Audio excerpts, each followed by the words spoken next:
You know, I like that I can be pleasantly surprised by some old tactics that can be implemented with some new blood in them.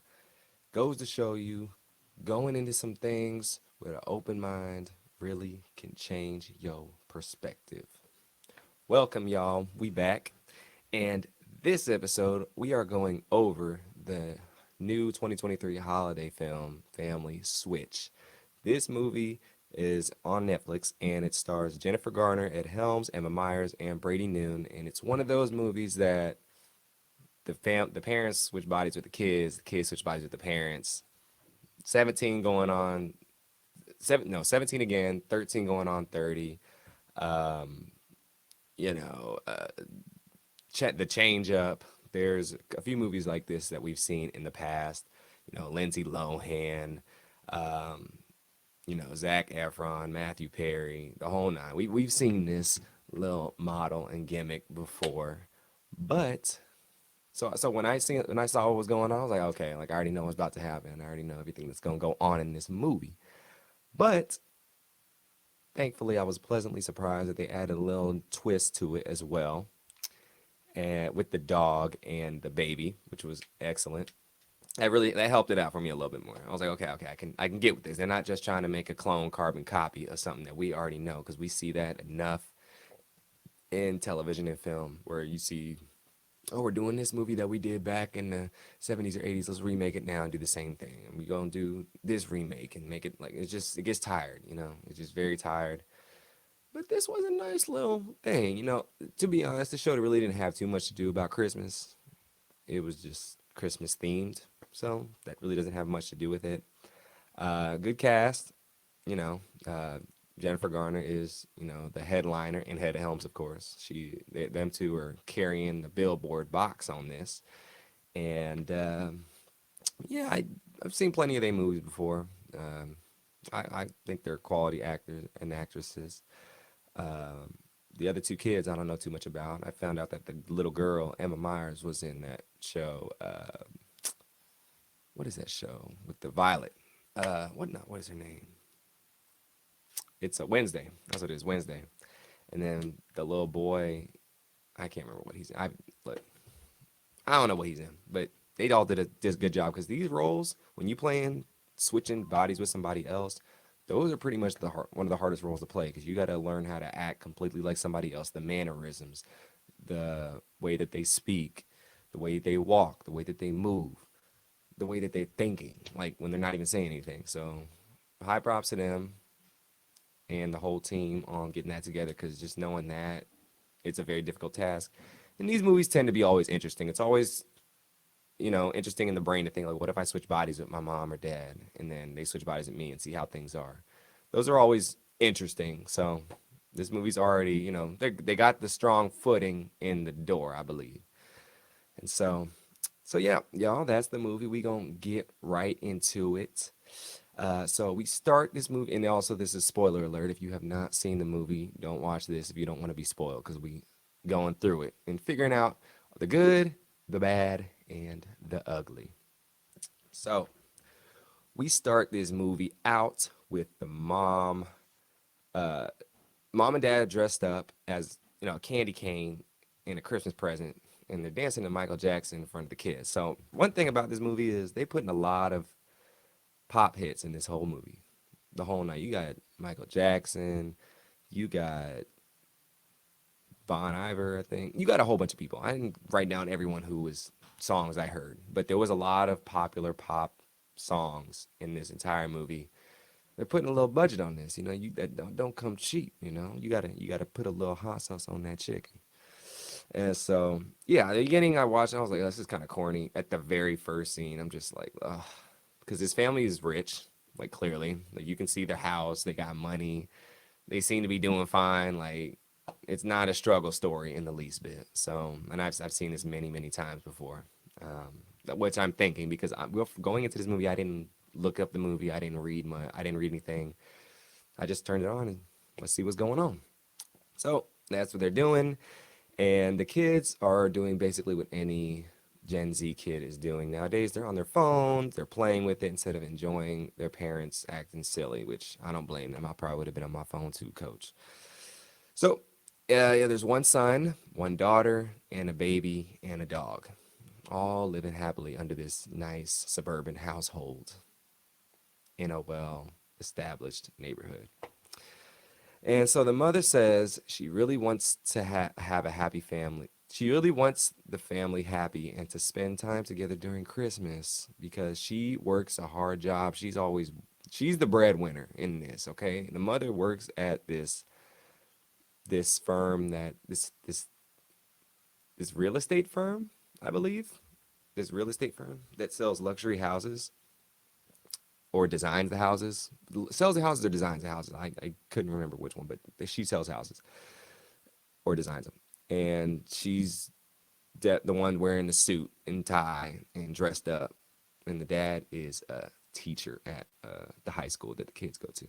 So he ain't making no money, y'all. He's a band teacher too, I believe. So he's really not making no money.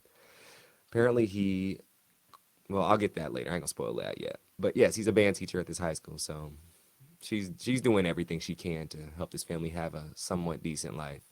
Kudos to you, mom. You stepping up to the plate. And kudos to you, dad, too. Teacher's not an easy job, too. They need to be paid more. So I ain't going to downplay on the teacher role. Uh, so they soon get out of there and they get to the school, drop the kids off, and the mother goes to work where she works. And to my excitement, personal excitement, when I see, the other characters in this movie, because it's not just about the four people, I see a lot of color in the crowd. I see a lot of brothers and sisters in this movie. I'm like, all right, we got some diversity popping off. They ain't no main characters, but it's okay because they out there representing. So we got a lot of different cultures up in here representing with like the extras and whatnot. So I like to see that. The son's at school and this girl walks by. She's pretty tall actually, and she's like falling in love with her. Oh my gosh, this is my Rapunzel. This is my Cinderella. Yeah, he's ready to pop the top off of this chick. But the kid's a nerd, real sciencey guy going into wants to go to Ivy League school, do that whole nine. Doesn't want to. He's not a popular kid at school. And soon, he's walking around. A school bully sees him, and he picks on him and embarrasses him in front of everybody. And the kid runs off into the bathroom to hide. Whew. Mm-mm-mm. Some things never change. I've seen this tactic before. I wasn't. This little moment was. It seemed a little predictable, but I know they got to set the movie up, so I'm gonna give it some time. But I'm just like, look, I've seen this 1,000 times, 1,000, and there wasn't much different about this. The bully was dumb. Well, they made him seem dumb, but just a big figure, so he was able to get his point across. And then the dad, yeah, I said he's a band teacher. The show continues to use these songs in the show. Welcome to the Jungle, Moves Like Jagger, etc., etc., etc. So they got some money. Uh, and so we find out that the dad is in a band too, which is interesting. So how does he make money? Because one thing about being a musician, the thing about these shows, I know it's a TV show or a movie per se, but at the end of the day, it has to make sense. Things got to make sense, or else I think the movie's a complete wash. You got to connect A to B. You can't just have this rich family and their money supply and time supply is unlimited. Like you're able to see the parents be everywhere at once, or you're able to see the kids be everywhere at once, or you're able to see just the impossible happen. And if I see movies like that where just like it just doesn't make sense, then I'm already out. So the dad is a band teacher, but he's also in a band. And I'm like, well, how does he make money? Because being in a band costs money. And if you're an artist and not a successful one, you're losing money essentially until you make it decent or whatever. So I guess the mom makes that much money. And so yeah, but the thing is we find out that she is in position to become partner of her firm. So that's, they make a good, nice living with that. Taking care of a family of four and your husband ain't making no money and is doing this band stuff on the side. So he's teaching, doing his band practice whenever after school, and Still has time to be a dad. I don't know. That part kind of threw me for a loop there. I don't know. But the mother gets to her office soon, and she's walking through, talking to her assistants and whatnot. And we see King Batch. If y'all know who that is a Vine, former Vine star. He's been doing movies now and whatnot too. He's done commercials, yada yada. So he's an actor and comedian. So he makes a little cameo in this. He's one of the assistants in the office. He has a very, the comedic, the comedic black role where you kind of come make a fool of yourself and get out of there. Is what it is. The daughter, she's a soccer player, superstar. Alex Morgan settings going on with this girl. She's trying to make the Olympic team one day. She got big aspirations and goals, and she ain't trying to do that boring stuff that her mom is doing, basically. But she is so good. She is the captain and the best player on the team. And you want to know why? Because the mom, well, this is, I'm putting this two to two together. It must be nice because, this mom must have money to be able to pay for all this girl's private lessons. She must have had all the resources to be able to send her kids, the kid to extra, the son to get more tutoring. That's why he's so smart, and the daughter to get more private lessons and practice and camps. That's why she's so good at soccer. So the kids are very excelling in what they're doing. But it's like, dang. And then the dad plays in a band. So I'm like, does this family ever spend time together? So that makes sense on why she was so adamant at the beginning that she wanted to do this little holiday thing. And she's really like, oh, I want my family to, have a great time at Christmas because we're never together. And so it doesn't seem like that. Everyone's doing their own thing, busy 24/7.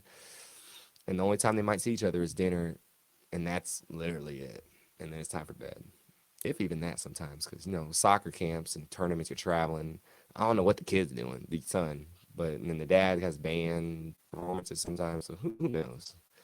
It's a lot going on. But yes, we see that the daughter, Emma, she has a little best friend, black girl. Shout out to the black girl. Uh, and we see, this as so far in this part of the movie, I'm noticing that it's very family friendly. Like no cussing, no drug use, no nothing, you know, nothing R-rated, M-rated, T-rated. Like there's nothing. This movie is pure PG-13, 100%. So watch it with the family. You'll have a good time. And it's not that long. It's only about an hour, 30 minutes too. So I'm like, okay, I had to, at this point, I'm like, okay, let me sit down because there's not going to be too much that I gonna have to divulge into as of yet, at least what I thought. We see a lot of Star Wars jokes going on in this movie. I like Star Wars, didn't mind that. And daughter says she wants to play soccer for the junior Olympic team and tells the mom that she doesn't understand.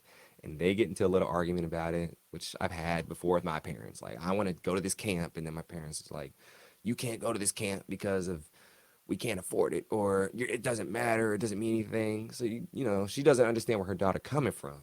Parents, you got to understand where your kid's coming from. Because the kids is very, most of the time, is unable to understand where the parents coming from when they really want something because they just haven't matured to that point yet. The last show I covered, Hell Camp, we talked about the kids and the parents dynamic, and now we're talking about another kid parent dynamic. A lot of kid parent dynamic going on right now. So just we got to understand each other. But more so as an adult, we really have to understand the kid and see where they coming from because that's really what is going to be most important in the long run. We've had our time, but now it's time to put back into the others. So that was a little thing I got as well. The son, at the same time, is having a little tidbit with his dad too about leaving home because he wants to go. He wants to go to these camp. No, he wants to go to college. He wants to go to college, and he has this big meeting with this college soon. And they're at this moment in time, they're at this museum, this science museum, I believe, looking around and whatnot, have a little family time together on probably a Saturday. And the kids say the parents don't understand them. Like I said, I've heard the story many times before. It seems like a movie that I've seen already. So I don't have my hopes high at this point, y'all. I don't have my hopes high. The kids say that they wish their parents knew what it was like to be them, and the parents say they wish the kids knew what it was like to be them. I've heard this story before, y'all. I was about to turn the TV off and turn on 13 going on 30 because At least that was a classic. This ain't no classic. That is a classic. But this could be a classic. Who knows? They soon take a picture. They soon get to this telescope. And also, the baby and the dog was with them on this trip as well. But they soon get to this big telescope where you can see the moon, I believe. And they're like, here, take this little glass and look through it. And the mother says she wants a picture with the family by the telescope before they do it. But I'll backtrack just a little bit. Right before they walk into the museum, they see this weird lady outside, like this psychic, witch, hippie looking woman. And she's just sending them weird. She says, come in here and I can tell your family about themselves and stuff like that. And they're like, nah, we cool with that. We ain't here for the sideshow. We here for the museum. That ain't educational. That's problematic because we think we ain't got no problems. So we gonna pass. And then we fast forward when they take the picture, the weird lady pops up again and she's like, oh, I'm here to take your picture. I was like, okay, and this is going to turn into a sci-fi film, which was taking a big left. But hey, these type of movie has to have that type of thing, so I definitely understand. So they get the picture taken, and soon when they get the picture taken, the mom like kicks the telescope or something like that, and then this weird she looks through the telescope. She doesn't kick it. She looks through the telescope and they have this like epiphany of like all like you start seeing space and all the planets and the stars and the sun and just a whole bunch of like you're watching. I compare it to when you had the whole Windows computer and you turned on the music and you had the little colors going all over the place. When you just watched you play the song and you have the video player going on, and it's just colors going on. That's what Atlanta looks like. Just colors all over the place. Interesting. Didn't get really much explanation behind that, but that happens. And then they end up breaking the telescope because she kicks it and they fall. And yeah, that's what happens.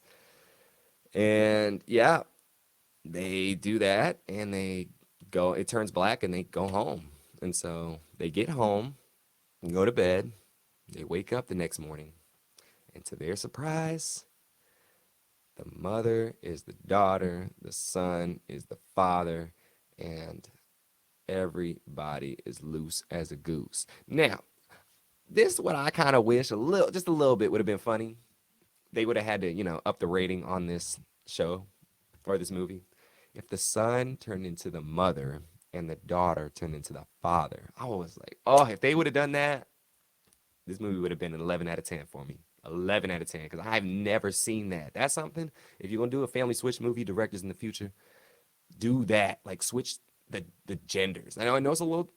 You won't be able to get away with the family stuff because they're gonna be like, oh, what's this and what's this and what's all these other things. We get that, but we would laugh. I would be so funny, so funny. I've never seen that before. Never seen it. But yes, they wake up in the morning and that's what happens. And they're making like a 17 again joke. They're like, well, and a Freaky Friday joke. Like, this is freaky. I'm like, really? Really? And 13 going on 30 jokes. The jokes, look, it's a comedy. It's a comedy. But they're just egging these jokes on a little too hard right now to where it's like, y'all, come on. Come on now. The dog and the baby, we find out that they switch bodies. Now, this was an interesting one. This was a first, and I like this. It's like I said earlier, this is my favorite part. The dog is, uh, the dog is like crawling around, and the baby is like running around like a dog, and it's pretty funny. It's pretty funny, and the baby's like licking out the dog bowl. It's a good touch. It's a good touch. And soon, yes, the family, the dog, the the family's chasing after the dog, which is the baby. The okay, how am I gonna say this to make this make sense? The dog that's the baby runs out. The baby that is the dog, sorry, the baby that is the dog runs out of the house, and they're chasing it, and this baby essentially almost gets hit. And this silly like Russian slash European dude basically picks up. It's like, oh, what are you doing? Like, oh, You can't control your baby. I was like, who is this dude? I'm like, what the hell? What's going on? But yeah, this dude pops up out of nowhere, and he's like hitting on the mom a little bit. I can tell. I was like, what's happening here? This is kind of piquing my interest now.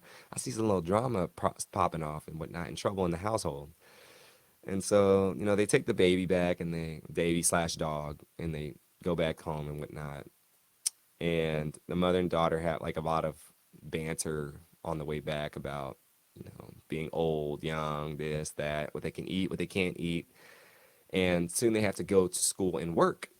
And so instead of, being able to drive the car, because the kids, they should be old enough to drive. So I was confused on why.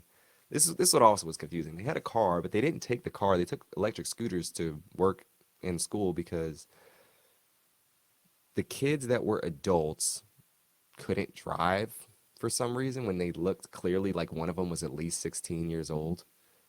Because if you're talking to colleges, you're at least 16 years old for the most part, or 15, and you can drive with a permit.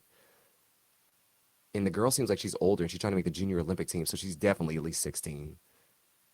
And the parents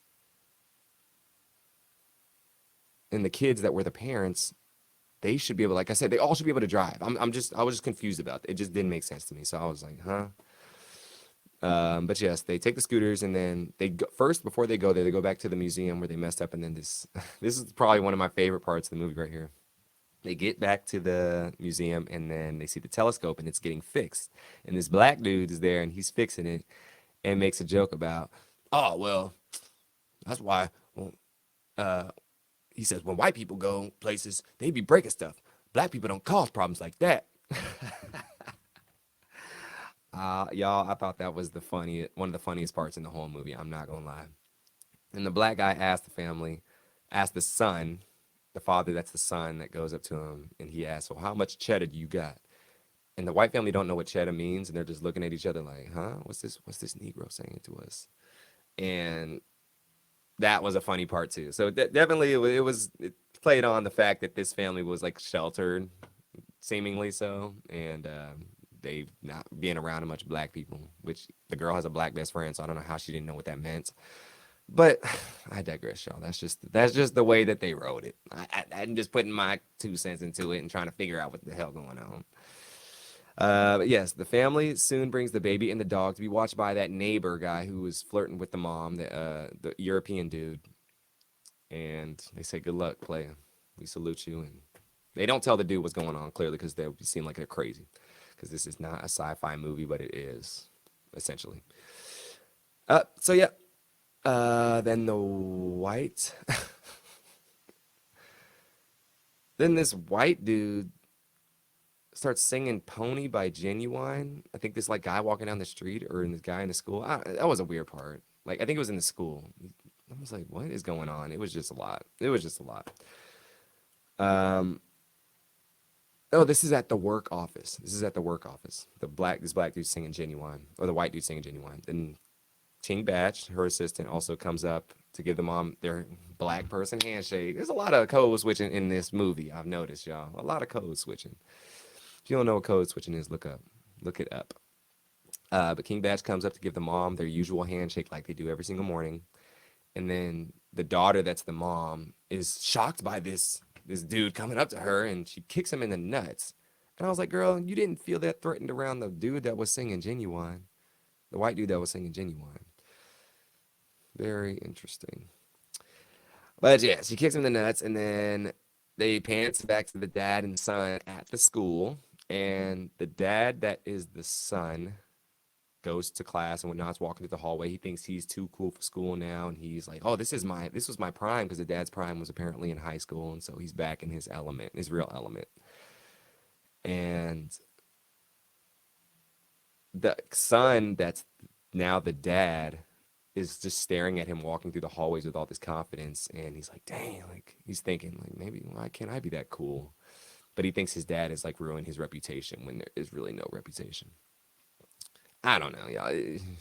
I don't know. So the mom, the original mom, soon had an interview plan because she was about to be partner, as we spoke about earlier.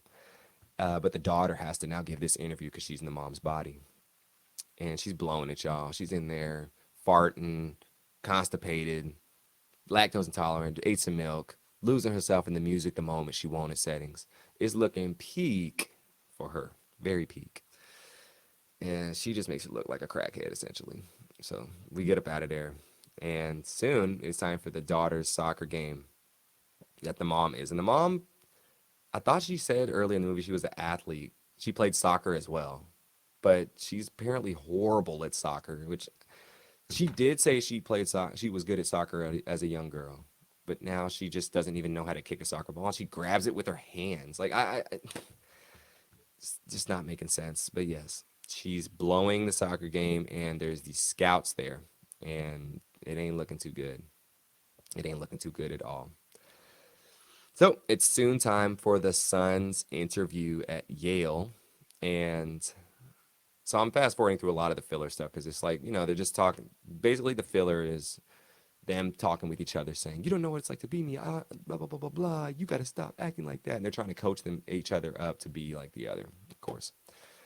But yeah, soon it is time for the son's interview for Yale, which the dad has to do, be the son. Which I thought in my head, this is what I'm thinking. The dad didn't go to Ivy League school, and yes, Ivy League schools are prestigious, but the dad has life experience, so he should know how to talk to an adult.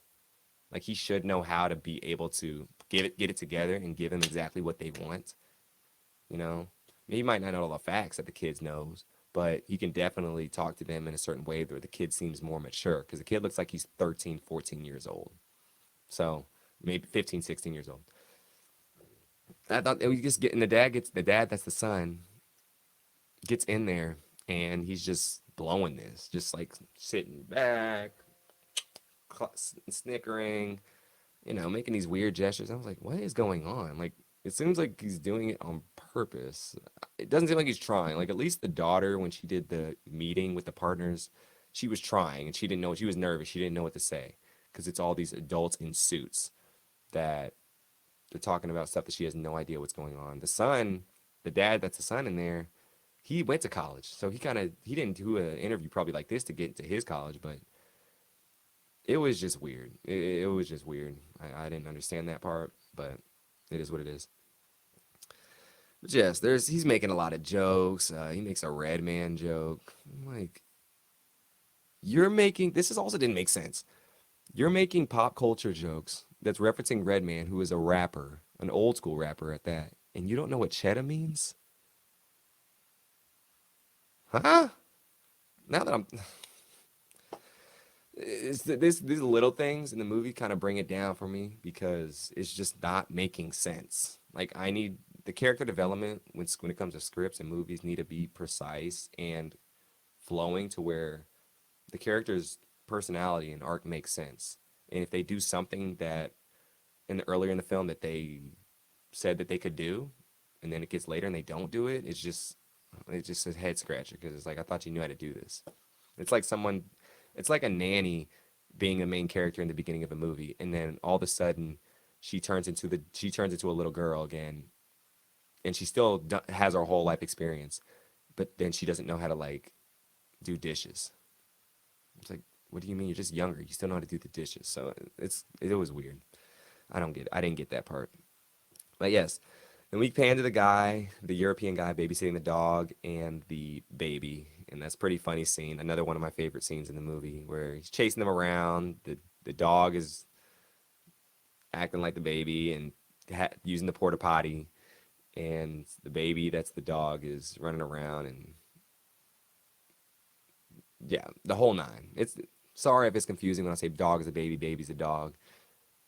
It's easier if you were to watch the movie, but I'm just giving you the rundown. Just consider them vice versa and coherent. So yes, the family soon says they need to get back to the lady that was there when they took the picture at the telescope to switch their bodies back together. They find her at the museum again, and she actually no, they see her when they're driving down the street, and she's like an Uber driver or Lyft driver, and they say, hey, "Can you help us? Can you switch us back?" And she's like, they have to wait." And they're like, "What?" And so she doesn't really. She just takes off, and That's it. It's a weird scene, y'all. It didn't make much sense to me, but yeah, she basically says no.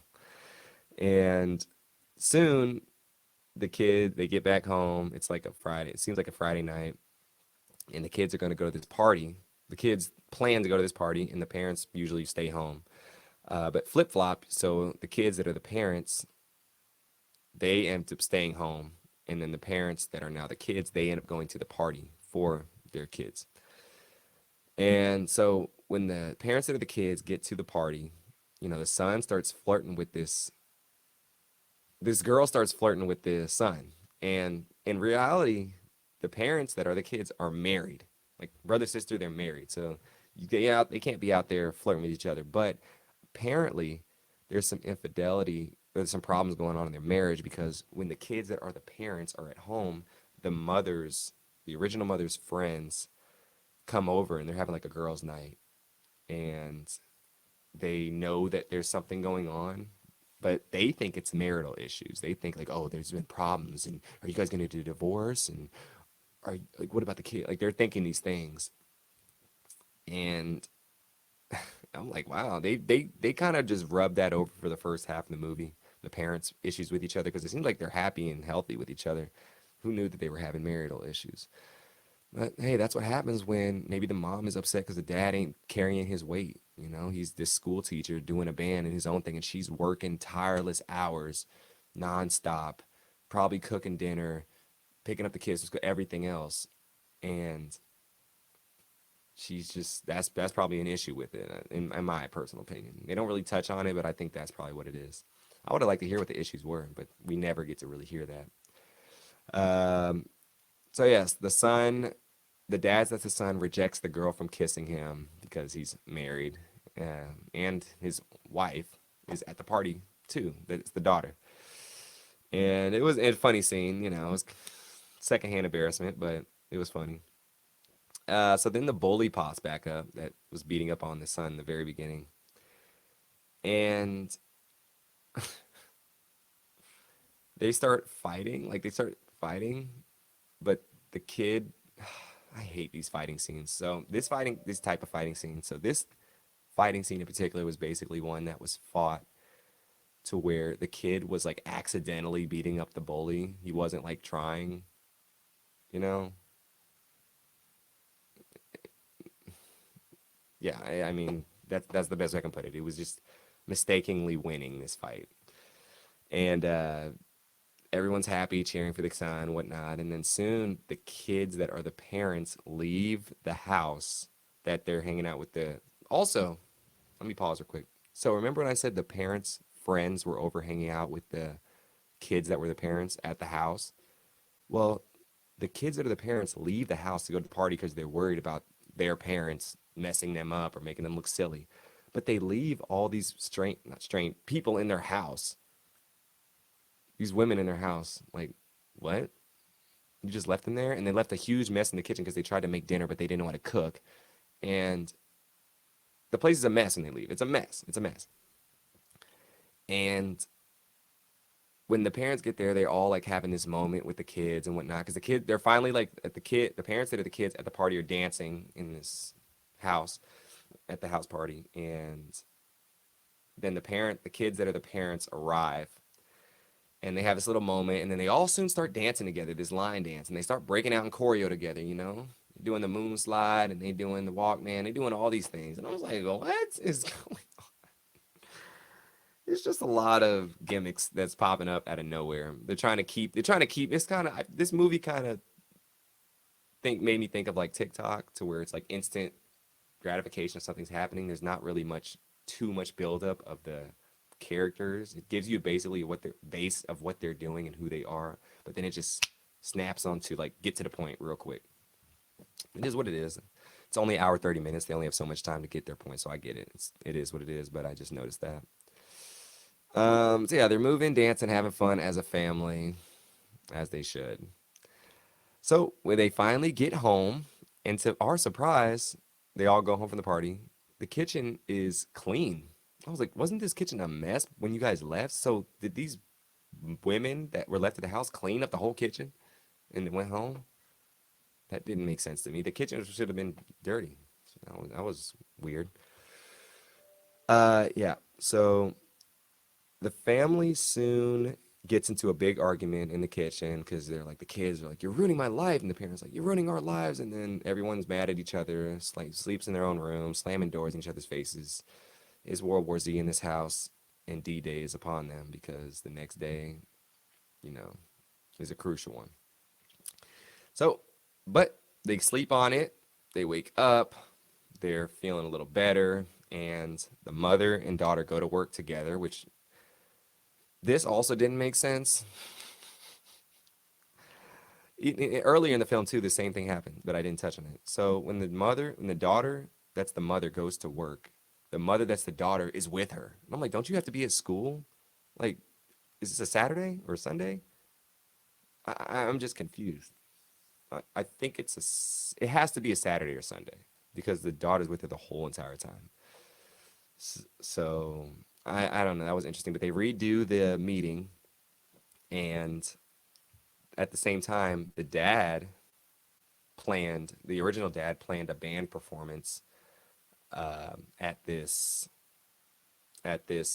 He has this like concert thing going on at his local band, and it's very, very, very important apparently. And uh, yeah, they just the the mother. So the she mother has like an epiphany, thinking like, oh, so the son. Sorry, I'm getting this confused, y'all, because there's a lot of like during this is a lot of back and forth going on, and I'm trying to keep my storylines in act. So and also this is the first movie review that I'm doing, but this type of movie review is also confusing to do because it's just mother, son, this, the mother that's the son, the son that's the son, the father that's the son. So it's a lot, and I'm doing my best. I'm sorry, but yes, the dad that is the son uh, is calling the mother at the work because they need their help because the son that's now the father doesn't know how to play any musical instruments or sing or anything, and he's head over heels, and yeah, the water's getting real high up to his neck right now, so he's about to drown himself and his father. So they're like, get over here now. So the mother and daughter leave the important meeting, and they give the rest of the presentation's responsibility to the mother's assistants. And they're like, just take it. They know exactly what they're talking about, which is actually a good look.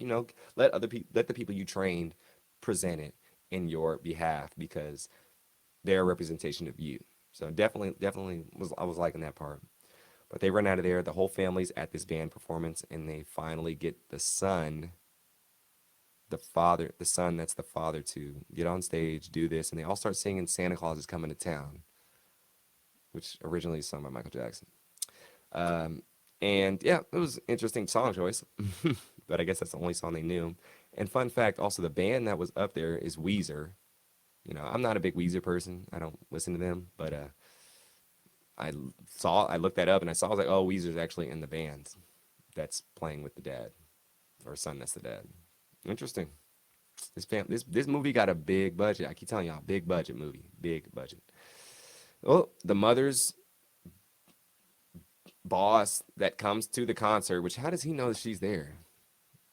It's weird. They were just at this meeting and now they're at this concert. I'm so lost, y'all. I am lost. He's like, oh, they did great, and because of that, you deserve partner. And then he fires this other dude that was eligible for partner, which kind of sucks. So why would he follow him there? Weird. But it's a movie. It's a movie. And soon the family is speeding down the highway with the dog because they soon have to they find the piece. They need this like glass piece to put in a telescope to fix what happened. So they finally get back to the telescope place, and they're like flying through this highway, y'all, like high speed chase. They got a baby and dog in the car. It's not looking safe, y'all. I'm surprised, police didn't pull them over, but hey, it ain't a black family, so the police wasn't worried about them. But they finally get to the telescope place, the museum, and they fix the thing, and the old lady that's a witch or whatever takes a picture, and nothing happens. And they're like, oh, we're all still the same. So they kind of just set into the realization that this is what it is. But they soon get home, And to their surprise, they wake up and they're all back in their own bodies. The thing worked, and that's they should have thought about that because when it originally happened, it didn't happen until they woke up the next morning as well, and this didn't happen until they woke up until the next morning as well. And so, yeah, that happens. They wake up, they're happy, they're all appreciative of each other because they understand what it's like to be in the other person's shoes at this point. And that's basically, and then also the little girl gets offered to go on the junior national team. The kid gets offered to the college. Everyone's living happily ever after life. And that's kind of how it ends. So I'm going to give this movie about a 7.5 out of 10. It's short, entertaining. It does what it needs to do. Good actors and actresses in the movie, I believe, overall. Good diversity within the grand scheme of the cast. Grand scheme. We haven't seen any other demographics of families to be able to play this type of role in these movies yet, and I want to see that. These family switching or these people switching movies. So definitely want to see that. And yeah, I mean the jokes they were okay. Some of them were funny. It was actually some of the jokes were very pretty funny. But they kind of just overdid it a little bit with like the references to old films that were kind of like this movie. So that was my 2 cents on it. Plot was all right. It was all right movie. I was more entertained than what I thought I would be. I'll put it like that. I'll recommend this movie. It's new on Netflix. I mean, I don't like I said, it had nothing to do with Christmas. It was Christmas time. I really didn't get that part. They could have left that whole thing out and added extra filler to what's going on. Lowered the budget a little bit. Who knows? But it had nothing to do with Christmas. And yeah, that's about it. I hope y'all enjoyed this little review of mine of the movie. Told you my personal view of how things are going. And if you enjoyed it, comment below. If you didn't, and you want to stick to the games, the TV, reality TV shows, documentaries, so the documentary was good. I did like doing that because you're able to be more opinionated about it because it's not a scripted movie. But yeah, that's about it. Y'all, I appreciate y'all for joining me. Peace and blessings. I hope y'all had a happy new year. This is the first video of 2024. We on and popping, and we gonna keep going on until we get to the top. Y'all, appreciate y'all for joining. Until next time, have a great rest of the day.